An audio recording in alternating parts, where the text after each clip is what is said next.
ప్రభువైన యేసుక్రీస్తు నామమున మీ అందరికీ వందనాలు తెలియజేసుకొనిచున్నాను. ఏవెన్ వరల్డ్ ఫ్యామిలీ అందరికీ కూడా. కానీ నేను ఈరోజు మీ ముందుకి ఒక మంచి సాక్ష్యంతో నేను మీ ముందుకు వస్తున్నాను. ఈ రీతి నేను మీ మధ్యలో ఉండడానికి నేను చాలా సంతోషిస్తున్నాను.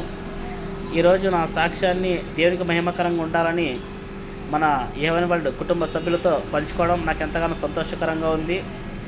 అది సాక్ష్యం ఏమి అంటే, నేను గత 2 సంవత్సరాల నుంచి ఎన్నో ఇబ్బందుల గుండా, ఎన్నో సమస్యల గుండా, ఎన్నెన్నో బంధకాల గుండా ముందుకు వెళ్తూ ఉండేవాడిని.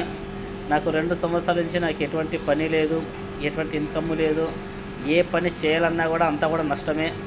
ఏది చేద్దామన్నా కూడా కానీ అంతా కూడా కానీ వ్యర్థమే పోతుంది. కానీ ఏదే కానీ సక్సెస్ అయితే నా జీవితంలో ఏదే కానీ లేదనమాట గత 2 సంవత్సరాల నుంచి. కానీ ఇదే ఇబ్బందుల గుండా, సమస్యల గుండా నేను వెళ్తూ ఉండగా ప్రభువు తన సేవకుల్ని 3 సేవకుల ద్వారా ఒకటే మాటనే పలికించారు. ఏమంటే, నీ జీవితంలో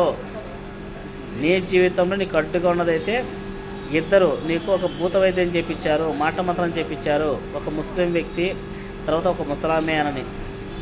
కానీ అది ఎఫెక్ట్ నా మీద పడదేమో అని నేను ఇన్నాళ్ళు భ్రమలో ఉన్నాను. కానీ ఆ ఎఫెక్టే నాకు 2 సంవత్సరాలు నా సమయాన్నంతా వ్యర్థం చేసిందని నేను గ్రహించుకోలేకపోయాను. నేను ఆ రోజు నైట్ నేను బ్రదర్ గారికి కాల్ చేసి, బ్రదర్ ఇది ఒక 3వ వ్యక్తి, ఇది కూడా ఒక పాస్టర్ గారు 3వ వ్యక్తి నాకు సేమ్ ఒక్కటే చెప్పారు. నాకు 3 కలిసి నాకు ఒకటే చెప్పారు. నీకు ఒక మాట మొత్తం ప్రయోగం జరిగింది, దానివల్లే నీకు లాస్ అవుతుంది అని.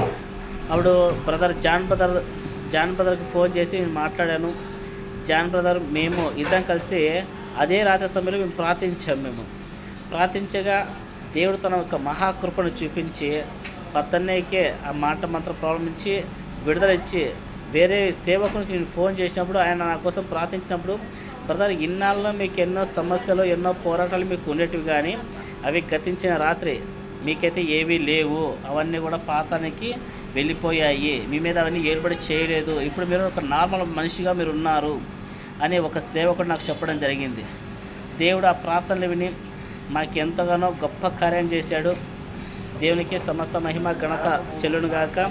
అదే రీతిగా బ్రదర్ నేను గతించిన రాత్రి ప్రార్థించాము. మా తల్లిగారు కొంచెం అనారోగ్య సమస్యలో ఉన్నారు.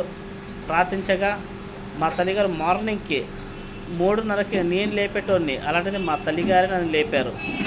నన్ను ప్రార్థిద్దాం లేయి నువ్వు అని 3:30కి నేను మా తల్లిగారు లేచి దేవుని స్తుతించు, గణపరచు, ప్రార్థించడం జరిగింది.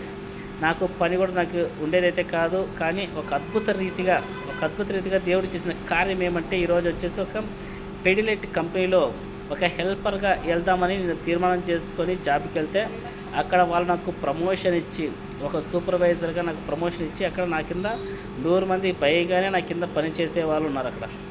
అయితే దేవుడు గొప్ప కార్యం ఇచ్చాడు, మంచి శాలరీస్ ఇచ్చాడు దేవుడు. నేనేదో 10,000 జీతానికి వెళ్దామని నేను అనుకుంటే, దేవుడు మాత్రం 30,000 నా శాలరీ ఉండేటట్లు దేవుడు అయితే కార్యం చేశాడు. వీటన్నిటిని బట్టి దేవునికే మహిమ, ఘనత, కీర్తి, ప్రభావాలు కలుగునుగాక. ఈ సాక్ష్యాన్ని మీ అందరితో కూడా పంచుకోవడం నాకు చాలా సంతోషంగా ఉంది. ఏవెన్ వరల్డ్ ఫ్యామిలీకి ఈ సాక్ష్యం ఒక గొప్ప రీతిగా ఆశీర్వాదకరంగా ఉండాలని కోరుకుంటున్నాను. నా కోసం ప్రార్థించిన బ్రదర్ జాన్ గారికి నా కృతజ్ఞతలు తెలియజేసుకుంటున్నాను. ప్రార్థన ఆలకించి కార్యం చేసిన దేవునికి నేను కృతజ్ఞతుడనై ఉంటాను. దేవునికే మహిమ కలుగునుగాక. ఆమేన్.